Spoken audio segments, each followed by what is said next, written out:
Samajwadi party के पूर्व मुख्यमंत्री अखिलेश यादव का वाराणसी आगमन पर समाजवादी पार्टी के नेताओं एवं कार्यकर्ताओं द्वारा जोरदार स्वागत किया गया। एयरपोर्ट पर सैकड़ों की संख्या में पार्टी के नेताओं व कार्यकर्ताओं द्वारा गुलदस्ता और माला देकर जोरदार स्वागत किया गया। बाबतपुर एयरपोर्ट से पूर्व मुख्यमंत्री अखिलेश यादव काजीसराय, हरहुआ, परमपुर से कोरोता होते हुए भट्टी, लोहता पहुंचे, जहां पर समाजवादी पार्टी के जिलाध्यक्ष सुजीत यादव की मां के निधन पर श्रद्धांजलि अर्पित की और शांति पाठ, शांति होम एवं श्रद्धांजलि सभा में सम्मिलित हुए तथा शोक संतप्त परिवार को ढांढस बंधाया। इसके पश्चात सिगरा स्थित शिवपुर विधानसभा के पूर्व प्रत्याशी आनंद मोहन गुरु के पिता को श्रद्धासुमन अर्पित किए एवं शोकाकुल परिवार से मिलकर संवेदना व्यक्त किए। इसके बाद शिवपुर स्थित समाजवादी पार्टी महिला सभा की प्रदेश अध्यक्ष श्रीमती रीहू श्रीवास्तव के आवास पर गए। इसके पश्चात वापस बाबतपुर एयरपोर्ट से निजी विमान द्वारा लखनऊ चले गए। पूर्व मुख्यमंत्री का एयरपोर्ट से लेकर कार्यक्रम स्थल तक जगह जगह पार्टी नेताओं व कार्यकर्ताओं द्वारा काफिला रोककर जोरदार स्वागत किया गया। पूर्व मुख्यमंत्री के दौरे को देखते हुए प्रशासन अलर्ट रहा। एयरपोर्ट से लेकर कार्यक्रम स्थल तक सुरक्षा कर्मियों और अधिकारियों की तैनाती की गई थी। कार्यक्रम स्थल पर एवं स्वागत करने वालों में जिलाध्यक्ष सुजीत यादव लक्कड़, शिक्षक एमएलसी लाल बिहारी यादव, स्नातक एमएलसी आशुतोष सिन्हा, किशन दीक्षित, पूर्व मंत्री मनोज राय दुपचंडी, रीहू श्रीवास्तव, वरिष्ठ नेता प्रदीप कुमार मौर्य, जिला प्रवक्ता संतोष यादव बबलू एडवोकेट, विधायक प्रभुनारायण यादव, पूर्व मंत्री सुरेंद्र पटेल, पूर्व सांसद रामकिशन यादव, पूर्व विधायक उदय लाल मौर्य, पूर्व विधायक कैलाश सोनकर, पिंडरा विधानसभा नंदलाल जायसवाल, ज्ञानेंद्र यादव ज्ञानू, सत्यनारायण राजभर, आत्माराम यादव, अतहर जमाल लारी, गणेश यादव, प्रदीप जायसवाल, जाहिद बेग, शिवशंकर यादव, कल्याण यादव, मोहम्मद आरिफ सिद्दीकी, शोभनाथ यादव, उमेश प्रधान, राजेश यादव नथु, विष्णु शर्मा, बाबूलाल यादव, पखंडी बिंद, धर्मेंद्र यादव, अखिलेश यादव, अक्षय प्रधान बबलू, गोपाल यादव, संजय प्रमुख, सुनील सोनकर व विनोद यादव आदि लोग शामिल थे।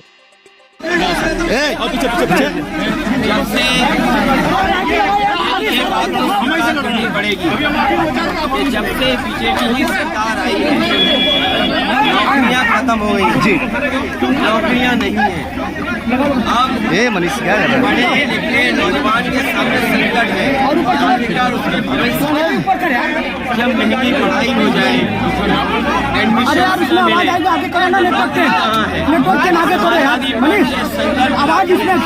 आने वाले समय में नौजवानों को सम्मान का रोजगार मिले, उस दिशा में काम करना होगा। और ये कॉन्सेंसस तो बीजेपी की दो सरकारों का विकास, नीचे करिए, दो सरकारों का विकास, लेकिन जिन वादों को बीजेपी ने जनता में रखा, आज किसी वादे को पूरा नहीं किया। किसान की आय दोगुनी नहीं हुई, कोई भी सपना दिखाए लेकिन किसानों की आय दोगुनी नहीं हुई। जो लोग ये कहते हैं विकसित भारत बनेगा, क्या बिना किसानों की आय बढ़े विकसित भारत कैसे बनेगा? जो कहते हैं विकसित भारत के लिए काम कर रहे हैं, जब रोजगार बड़े पैमाने पर होंगे तो विकसित भारत कैसे बनेगा? जो निवेश का सपना दिखाया, आज उत्तर प्रदेश में निवेश नहीं आ रहा है।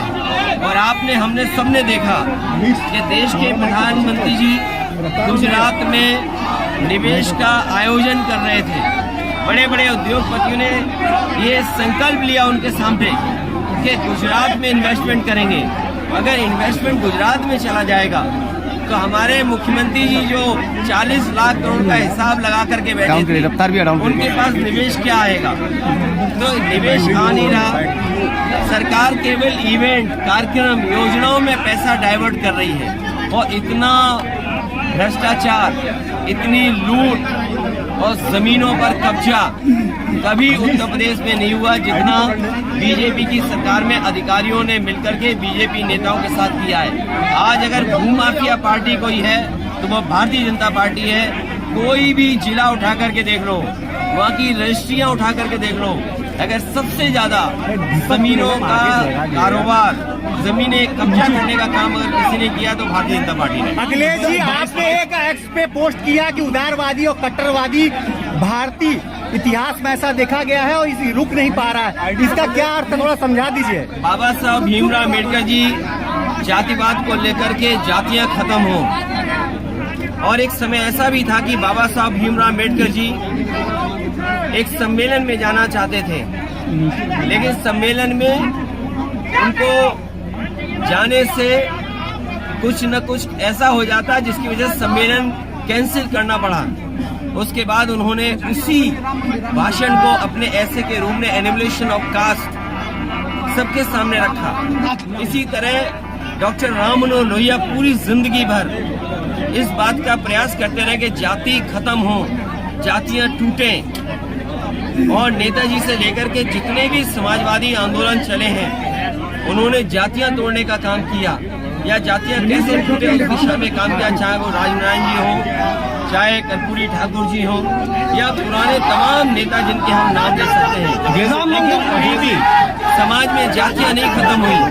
जातियों का भेदभाव ये भारतीय जनता पार्टी ने बढ़ाया है, और जानबूझ करके विपक्ष के लोगों को अपमानित करने के लिए तमाम तरह का प्रचार चलाते हैं।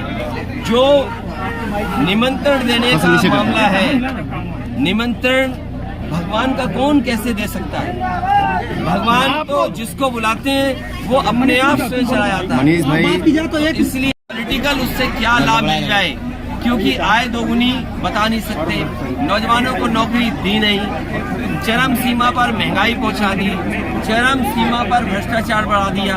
उनके पास जवाब क्या है? इसीलिए इवेंट के बहाने हर चीज को वो भुलाना चाहते हैं।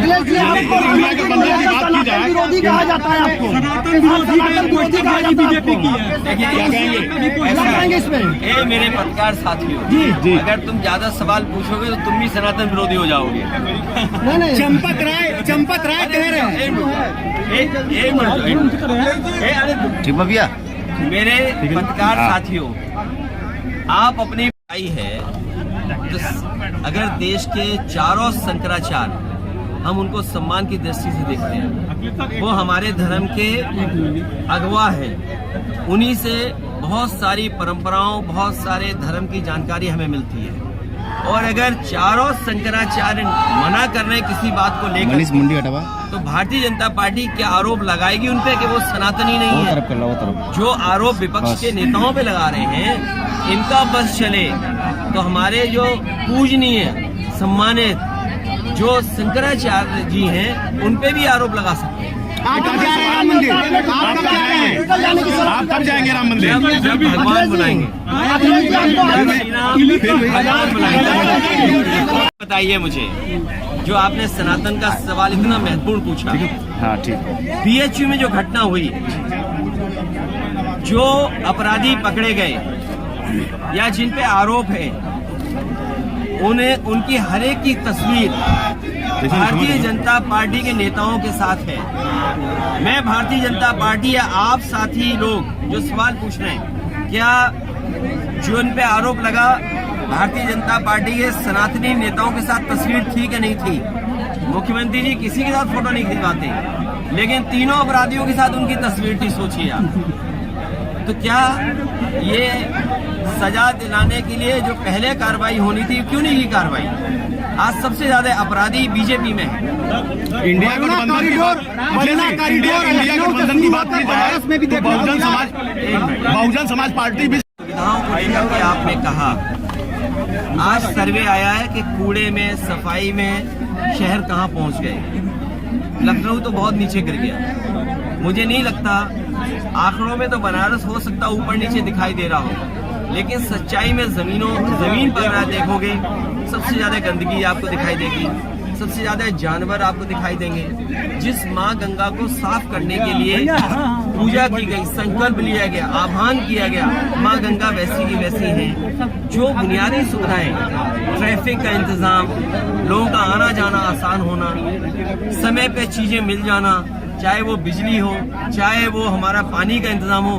बताओ आप 10 साल में और लखनऊ की सरकार के जो 7 साल पूरे होने जा रहे हैं, क्या सुविधाएं बनारस को मिली है? और बनारस तो स्मार्ट सिटी में माना जाता है। स्मार्ट सिटी में जनता आकलन करे कि पिछले 10 साल में स्मार्ट सिटी कितना आगे बढ़ा है। शंकराचार्य नहीं जा रहे ना। सब्सक्राइब कीजिए हमारे चैनल को और बेल आइकॉन को दबाइए हमारी लेटेस्ट वीडियो सबसे पहले देखने के लिए।